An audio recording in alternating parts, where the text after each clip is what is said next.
Bienvenue si vous nous rejoignez en ce moment sur les antennes de la Radio Television Voice of the Cross. C'est l'heure du Koumé News. L'œuvre est en mouvement au quartier général, dans la nation et dans les nations d'où nous viennent de bonnes nouvelles. De la nation spirituelle de Garoua, l'heure est à la consolidation de l'œuvre dans les localités et à la formation de nouveaux dirigeants et missionnaires pour booster la conquête.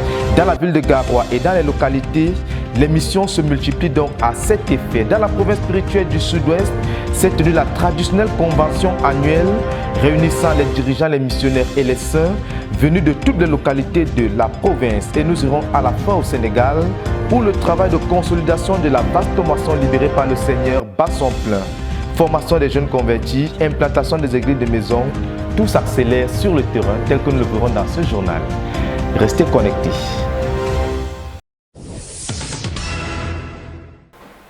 Nous ouvrons cette série de nouvelles avec l'église du quartier général où les saints du centre de Bouam ont tenu le 19 février dernier le traditionnel culte conjoint mensuel qui a vu la grande mobilisation des saints, des enfants et des invités. La vraie conversion, suivant le modèle des Zachée, a été donc au cœur du message de l'évangile prêché par le pasteur Francis Ndikoum. Le reportage.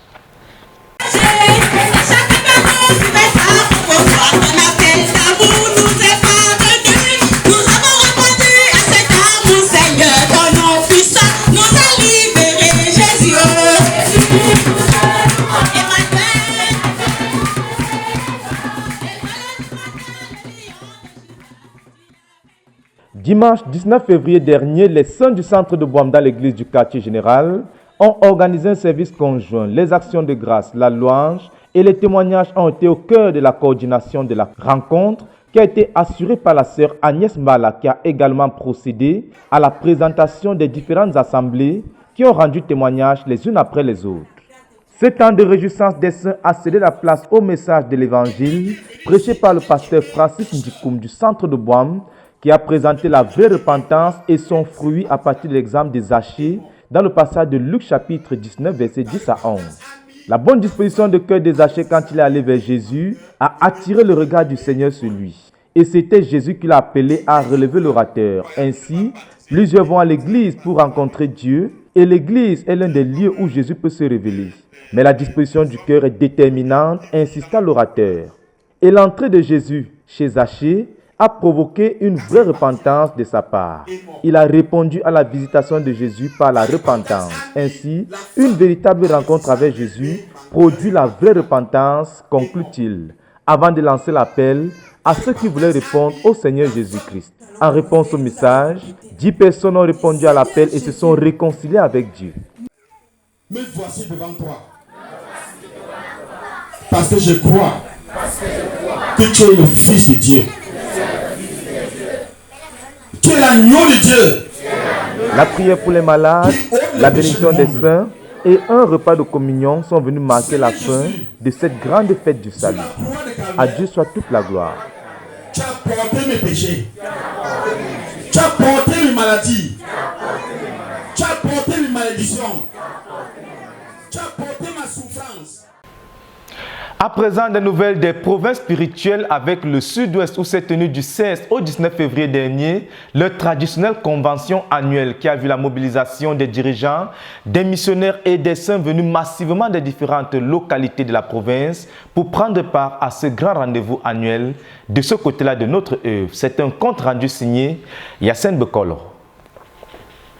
La convention annuelle des églises de la CMCI de la province spirituelle du Sud-Ouest a eu lieu du 16 au 19 février 2023 dernier. Et elle a rassemblé les dirigeants et les missionnaires de 74 localités et près de 665 frères ont fait le déplacement pour la base de notre œuvre au Sud-Ouest située à Bomaka. Le contenu et l'emphase du message du dirigeant provincial, le frère Enoch Bisson, était centré sur le fait que l'individualisme est le plus grand obstacle de la croissance exponentielle des églises dans la province spirituelle du Sud-Ouest. Il a invité les dirigeants à travailler en équipe. Il a aussi invité les saints à l'obéissance à la prophétie de Santa Cruz et au message de Berthois. Ils n'ont pas manqué, pendant cette retraite, de proclamer les différentes remarques reçues à notre ministère. Jesus' name, amen. Amen. We proclaim that we shall enter the doors boldly in Jesus' name. Amen. À l'issue de cette convention, le Seigneur a suscité 15 nouveaux missionnaires nationaux. Les saints ont été rafraîchis, remplis du Saint-Esprit, et ils sont repartis avec la détermination d'aller et d'entrer dans toutes les portes que le Seigneur nous a ouvertes pour récolter la moisson abondance. À celui qui est assis sur le trône et à l'agneau reçoit la gloire, la louange et la majesté. Yassine Bekalo, RTVC.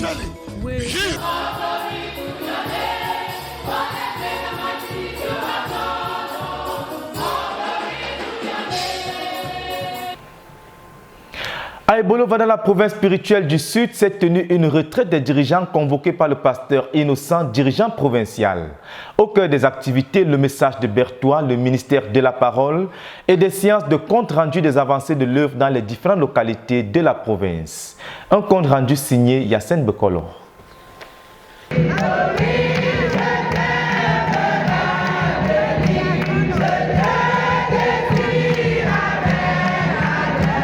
Le pasteur Innocent, dirigeant de la province spirituelle du Sud, a organisé la retraite des dirigeants de sa province à Ebolova, la capitale de la région du Sud. 120 dirigeants ont fait le déplacement de toutes les localités du Sud. Tous les matins de cette retraite étaient consacrés à l'étude du livre La délivrance du péché. La matinée était consacrée à l'enseignement et dans la soirée, c'était la séance des comptes rendus comme au quartier général. Le pasteur Innocent a enseigné sur Jean chapitre 4 verset 31 à 34 pour montrer que l'œuvre de Dieu ne prospère pas entre les mains des dirigeants parce que la mission de Dieu n'est pas la préoccupation première. Parce que quand le temps vient, tu vas lui voir. Si tu le vois venir, tu lui dis foutez-moi le camp parce que les anges vont te entourer. En effet, ils sont préoccupés par leur vie, leurs intérêts, leurs enfants et le bien-être de leur famille. Il les a ensuite exhortés à se débarrasser des fardeaux qui étouffent l'œuvre de Dieu dans leur cœur. C'est dans la joie et la satisfaction que s'est achevée la retraite des dirigeants de la province spirituelle du Sud. Yassine Bekalo, RTVC. Du côté de Yaoundé, la sœur Céline Bidja et l'équipe du centre éditorial ZTF de Yaoundé ont tenu leur première retraite de travail annuelle du 8 au 12 février dernier. Imdiana nous en dit plus dans ce reportage. Du 8 au 12 février 2023, Mama Céline et l'équipe du secrétariat éditorialiste ZTF de Yaoundé ont eu leur première retraite de travail de cette année. L'une des jolies maisons du quartier Efoulane les a accueillis pour la circonstance. En dehors de Yaoundé, certaines des 13 personnes ayant pris part à ce noble rendez-vous venaient de l'ouest du pays et de l'Allemagne. Nous avons également enregistré la participation de la France. Les journées de travail ici commencent à 7 heures par le culte matinal. Et en vue de mieux se connaître et de fusionner ensemble, la personne qui dirige le culte matinal est priée de donner son témoignage de conversion. Et dès 8 heures, tout le monde est devant la machine, et ce, jusqu'à 22 heures, avec des pauses pour se rafraîchir. Plusieurs tâches sont effectuées ici. Nous avons la transcription, la traduction, la comparaison et la relecture. Il faut rappeler que ce programme est comme une cuisine où les cuisiniers se nourrissent d'abord eux-mêmes avant de nourrir le monde entier. Je suis en train de faire la comparaison des traductions du livre Délivrance du péché d'adultère et de fornication. Le livre en question m'amène à une introspection personnelle, à savoir exactement quelle est ma situation vis-à-vis du péché d'adultère et de fornication, et à sonder mon propre cœur devant le Seigneur pour m'assurer que je ne me retrouve pas dans ce genre de situation. Revolutionary Thoughts on Prayer, volume 5. Oui, je suis en train de traduire de l'anglais vers le français parce que j'apprends beaucoup sur la prière, que ce soit au sujet de la prière. D'abord, le frère Zach ici me fait voir d'une nouvelle manière. Les préliminaires à la prière, c'est la sainteté. Donc, je suis en train d'apprendre beaucoup au sujet de ce qui doit être corrigé dans ma vie pour avoir une vie de prière effective et efficace. L'équipe du secrétariat a aussi bénéficié d'un cours pratique en ligne de la sœur Doris Niami. Et ce cours portait sur l'usage de Mould. Mould est une application qui a été créée par cette dernière avec son équipe afin de nous aider à améliorer notre langue française. Une secrétaire nous livre ses impressions. Okay. Sur le plan spirituel, ce qui m'a marqué, c'est l'une des vidéos sur lesquelles je travaillais. J'étais en train de transcrire une vidéo, l'un des messages du frère Isaac lors d'une convention à Damas. Et j'ai beaucoup aimé son illustration de ce que le péché fait, de comment le péché sépare de Dieu. Il a fait une illustration entre lui et son interprète du fait que l'homme initialement a été créé pour l'intimité avec Dieu. Et dès lors que le péché entre, il a pris une chaise et il a mis la chaise entre lui et son interprète. Et la chaise devait représenter le péché. Et au fur et à mesure qu'il ajoutait des chaises, c'est comme ça que le fossé ou alors le vide entre lui et son interprète s'agrandissait de telle en sorte qu'à un moment, ils étaient même incapables de se voir. Et j'ai vraiment aimé cette illustration parce que de façon pratique, j'ai pu voir à quel point le péché sépare de Dieu. J'ai beaucoup aimé cet aspect. Et également, j'ai aimé les témoignages parce que pendant cette retraite, durant nos cultes matinales, on avait des témoignages de conversion. J'ai beaucoup aimé cette partie également parce que ça me fait voir à quel point Dieu se révèle à nous, Dieu se manifeste d'une façon ou d'une autre dans sa façon de traiter avec tout un chacun. Et chacun a vraiment son histoire avec Dieu. J'ai été richement bénie par cette retraite. Gloire à Dieu. Au sortir de ce programme, de manière générale, le but en termes de travail a été réalisé à 62,07%. La prochaine rencontre aura lieu à Koumé à partir du 27 mars 2023. Yves Njana, Yaoundé, pour la RTVC.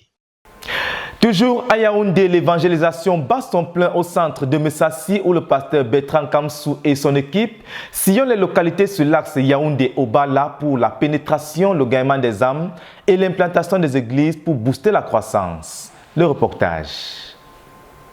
Le grand festival d'évangélisation de l'église à Yaoundé, dans la zone allant vers Obala, qui s'est tenu du 17 au 19 février 2023. Dans le village Nkoltima, a connu une mobilisation massive des frères et des invités. Durant les 3 jours, les saints ont célébré, loué et témoigné les bienfaits du Seigneur dans leur vie, suivant la direction du frère Robert Bikele et la prédication de l'évangile du pasteur Aurélien Bertrand Kamsou. La Bible nous dit que Jésus-Christ a donné sa vie. Oui, il a pris sur lui de porter tous tes péchés. Il a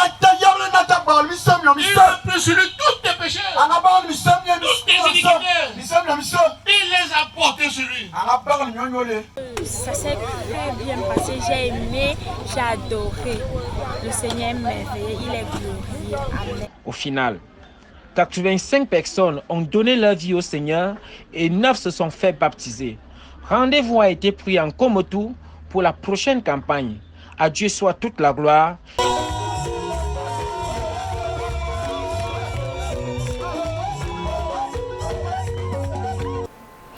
Comme nous l'avons annoncé dans les titres, l'heure est à la consolidation de l'œuvre dans la nation spirituelle de Garoua, où plusieurs missions ont été entreprises dans les localités, particulièrement au sud du Tchad, pour former davantage de dirigeants et de missionnaires, pour consolider l'œuvre et booster la croissance de ce côté-là.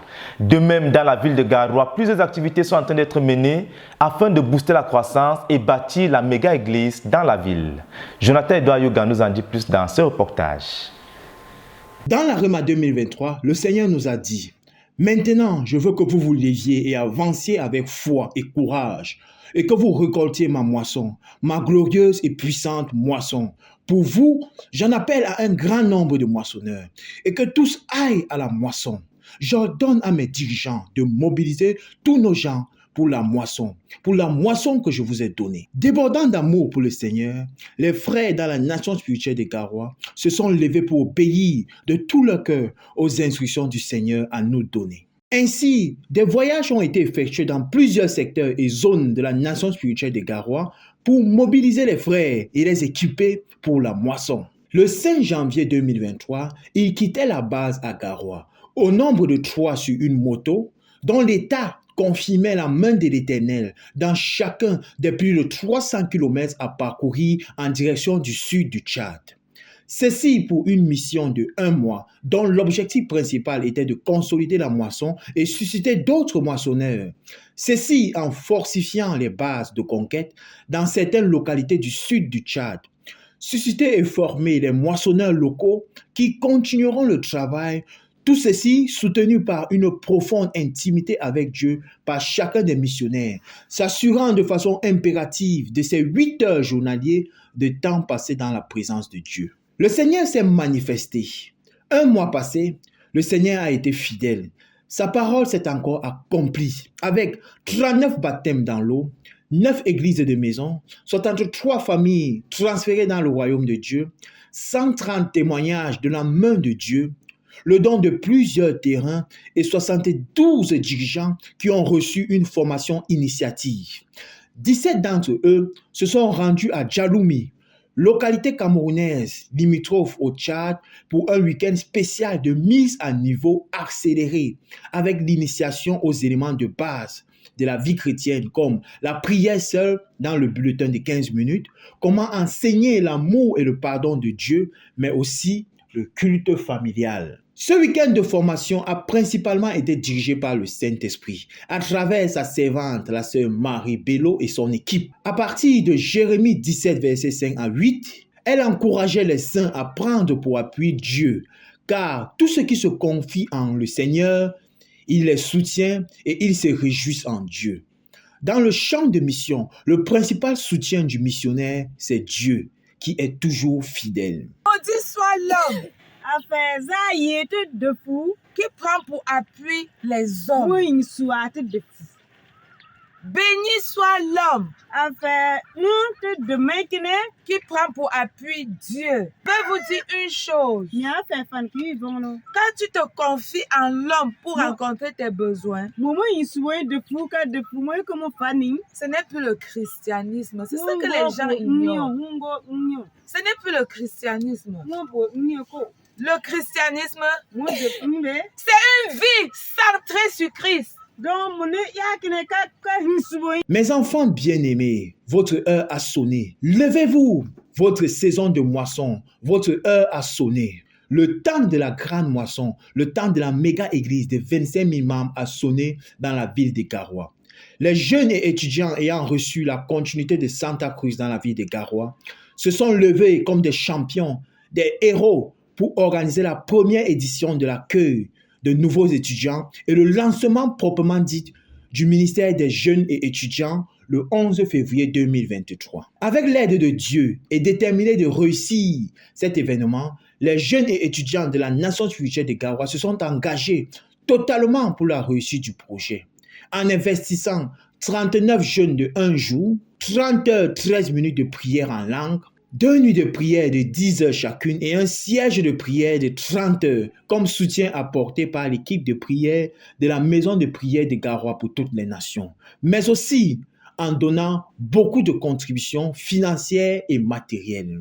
La cérémonie a débuté avec des louanges et l'accueil des invités suivi d'un quiz biblique. L'expression des talents de certains étudiants, des témoignages par des étudiants de leur vie académique pleine de succès. Plusieurs étudiants s'étant démarqués dans des performances comme la lecture de la littérature chrétienne, le jeûne, les églises de maison implantées et des performances exceptionnelles dans leurs études ont reçu des prix d'encouragement. La prédication de l'évangile était basée sur le livre de Daniel au chapitre 1 et 2, où le Seigneur, à travers son serviteur, le pasteur Moïse Adamou, expliquait que ceux qui sont qualifiés pour le service de Dieu ne devaient pas se souiller. Daniel avait refusé de se souiller. Dieu va utiliser les étudiants qui, comme Daniel, ont refusé de se souiller. Ce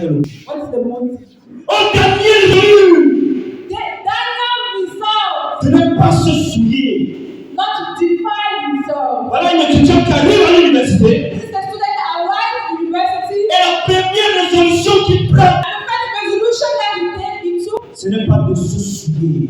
is not to defile himself. Il décide de ne pas se souiller. He decided not to defile himself. Depuis que tu es arrivé à l'université, Since you arrived at university, quelle est la résolution que tu as prise? what's the resolution that you take? Quelle est la raison que tu as prise? What's the resolution that you take? Daniel résolu de ne pas se souiller. Daniel decided to defile himself. Dieu, dans sa fidélité, nous a confirmé sa présence avec un fruit abondant. 112 sur 311 étudiants présents ont accepté le Seigneur Jésus comme Seigneur et Sauveur personnel. Et immédiatement, les dispositions ont été prises pour un bon suivi des jeunes convertis afin qu'aucun ne se perde. Chaque étudiant a reçu le livre « Le chemin de la vie » et ont rempli une fiche de renseignement pour un suivi physique et dans la prière. La fête fut belle et Dieu s'est manifesté par l'abondance en nourriture et boissons, à la satisfaction du cœur de Dieu et des étudiants.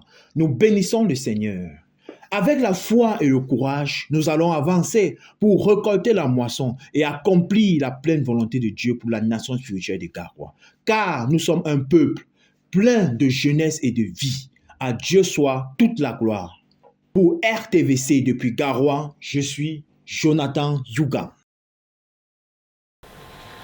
À présent, des nouvelles des nations avec la cérémonie d'inauguration de la Hope Clinic dans la commune rurale de Nosombougou au Mali. Le docteur Victor Andossé, chef du département des œuvres de miséricorde de la CMCI et représentant du leader, a fait le déplacement pour prendre part à cet événement qui a été accueilli avec joie par les saints de la localité. Le reportage de Yassine Bekolo.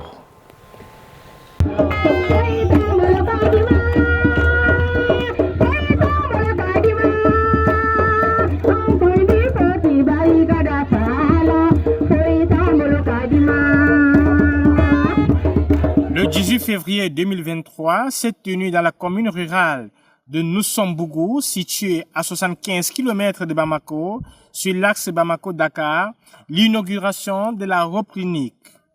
Était présent pour cet événement le docteur Victor Andossé, chef du département des Hope Clinic dans la CMCI et représentant du pasteur Théodore Andossé, leader de la CMCI globale. Il a fait le déplacement depuis le Cameroun. Nous attendons à des grandes choses. Parce que ce n'est pas toutes les Hope Clinics qui auront l'envergure que la Hope Clinic de Mali a commencé déjà et que la Hope Clinic de Mali aura dans le proche avenir. Le docteur Georges Goudoté, représentant de la FESIDEF, qui a fait le déplacement depuis la France. Le pasteur Louis Manimou, l'un de nos missionnaires en Guinée. Que je ressens est très positif et ça me comble de joie. Ça me comble de joie pour plusieurs raisons. Premièrement, parce que le nom de notre Seigneur est glorifié lorsqu'il y a des réalisations de ces gens. Deuxièmement, ça donne la joie à ceux-là même qui n'ont pas encore connu le Seigneur. Et c'est une grande porte d'opportunité qui nous est ouverte pour que ceux qui n'avaient pas entendu l'évangile, en passant par là un jour, puissent en recevoir. Le pasteur Jean-François Edogué de la CMCI Mali-Guinée et coordinateur de la CMCI Sahel en Afrique du Nord était accompagné de la grande famille de la CMCI Bamako, des autorités administratives et coutumières de la commune de Nosombougou, le représentant du préfet, le maire de la commune, le représentant de la santé et plusieurs chefs de village. L'inauguration a débuté par la louange des semeurs de Bamako, suivie de différentes allocutions. Dans son allocution, le docteur Victor Andossé a présenté de manière simple et compréhensible la vision de la CMCI et le rôle du département des œuvres de miséricorde dans l'accomplissement de cette vision. Il a aussi félicité la CMCI Mali pour la construction de la Hope Clinic. Le docteur Goudoté, quant à lui, en sa qualité de représentant de la FESIDEF, a exprimé sa joie et la reconnaissance au Seigneur pour cet accomplissement et a promis de continuer à soutenir l'œuvre afin de le porter haut. C'est vraiment une grâce pour moi de participer à une telle entreprise parce que c'est le sens de ce que je fais tous les jours. Mais ça prend une autre tournure parce que c'est dirigé vers des populations qui ont vraiment des besoins. Et pouvoir participer à cela me réjouit fortement parce que c'est concrètement la réalisation, la main de Dieu dans leur vie. La Hope Clinic de Nosombougou est dotée de plusieurs équipements et différents services, dont un service de pédiatrie, de médecine générale, de neurologie, de gynécologie, d'une salle d'accouchement, d'un bloc opératoire, d'une ambulance médicalisée. La cérémonie d'inauguration s'est terminée sur la visite de la clinique dirigée par le pasteur Moussa Koulibaly. Une campagne de santé a été offerte aux populations pendant 5 jours. Pendant cette campagne, ils ont eu 1030 consultations, 5 interventions chirurgicales, 40 échographies, 86 examens de laboratoire et 17 cas de délivrance enregistrés. Nous pouvons dire, célébrez l'Éternel car il est bon, car sa miséricorde durera toujours pour son œuvre dans la CMCI Mali et dans notre ministère en général. Yassine Bekolor, RTVC.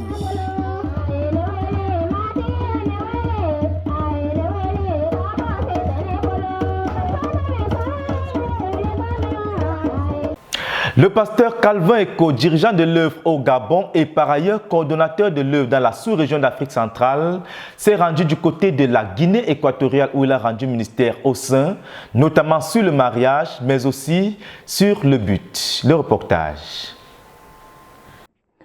Le frère Calvin Eko est la pasteur de la CMCI Gabon et par ailleurs coordonnateur de l'œuvre dans la sous-région Afrique centrale, a rendu ministère aux assemblées de la CMCI en Guinée équatoriale, toutes réunies à Malabo. Les fardeaux des ministères rendus au sein portaient sur les fiançailles dans le mariage chrétien ainsi que sur l'appel de Dieu. Parlant des fiançailles chrétiennes, il a relevé que certains appellent à mener une vie éloignée de toute impudicité. Les versets 18 à 23 du livre de Matthieu chapitre 1 parlant de l'histoire de Joseph et Marie ont été les passages de référence pour son message, exhortant les saints à mener des fiançailles dans la pureté. Il a présenté les dégâts des rapports sexuels au mariage qui engendrent une fusion de vie et une fusion totale d'esprit. Et ce qui se livre a-t-il poursuivi, et de telles personnes qui font du vagabondage sexuel finissent comme des voitures accidentées. Et personne ne voudrait avoir une voiture accidentée, a-t-il souligné. Car si l'on en a le choix, on rêve tous d'avoir une voiture neuve, a expliqué le frère Calvin. Jeune fille, conserve-toi vierge. Conserve-toi propre aux yeux de Dieu. Jeune garçon, conserve-toi également vierge et propre aux yeux de Dieu, comme ce fut le cas de Joseph, a proclamé l'orateur. Poursuivant, il a expliqué que la vie chrétienne est une vie qui descend du ciel. Et quels que soient les dégâts qu'on a pu faire dans le passé, Dieu peut restaurer ceux qui le désirent. Au lieu donc d'être une roue de secours sexuelle pour quelqu'un, Dieu veut que chacun soit plutôt le partenaire légitime d'un autre. La transformation que Dieu produit dans une vie, a poursuivi l'orateur, amène cette personne à mener une vie de sanctification. À l'issue de ce message, 4 couples ont décidé d'entamer la première étape qui mène au mariage, à savoir les fiançailles. Et dans cette optique, ils ont donc été présentés par le pasteur Calvin Eko devant l'Assemblée et devant Dieu. Dans la suite des ministères et les autres ministères rendus à l'Église, le pasteur Calvin Eko a exhorté les saints sur l'appel de Dieu à partir des exemples d'Adam et Ève, ainsi que ceux de Noé et d'Abraham dans le livre de Genèse. Il a expliqué que dans ces appels, la préservation du monde a été donnée à Noé, la domination du monde a été donnée à Adam et Ève, la bénédiction du monde avait été donnée à Abraham et le salut du monde a été donné au Seigneur Jésus-Christ. Ce sont donc là 4 appels à l'échelle planétaire, a-t-il souligné. Le premier appel planétaire pour la domination fut celui d'Adam et Ève. Le deuxième appel planétaire pour la préservation fut celui de Noé. Le troisième appel planétaire pour la bénédiction fut celui d'Abraham. Et le quatrième appel planétaire pour le salut fut celui du Seigneur Jésus-Christ. Ramenant les choses à notre ministère, l'orateur a expliqué que la conquête du monde pour Jésus-Christ a été confiée au frère Zach et chaque saint de la CMC est dans cet appel. Nous avons reçu un appel planétaire, a-t-il souligné. Notre appel ne se limite pas à une nation. Nous avons été appelés à amener 1 milliard de disciples qui rendent au Seigneur une obéissance totale en toutes choses dans 250 nations à travers le monde. Finalement, il a conclu que ce qui fait la différence entre les appelés et les autres, c'est l'appel de Dieu pour ta vie. La vie de chaque saint est une nécessité pour que nous donnions à Dieu le milliard de disciples qu'il attend de nous. Dieu ne veut pas que nous fassions comme les autres. Dieu veut un peuple qui lui donne une obéissance totale en toutes choses. Dieu veut donc par là montrer à l'humanité, à partir de notre exemple, ce que c'est que vivre dans la sainteté. Ainsi donc notre appel est un appel à être différent des autres. Nous sommes appelés à rendre une obéissance totale au Seigneur Jésus-Christ en toutes choses. C'est donc par ces paroles et bien d'autres exhortations et mises en garde que le pasteur Calvin Eco a rendu ministère au sein de notre œuvre en Guinée équatoriale. À Dieu soit toute la gloire pour ce ministère et son impact.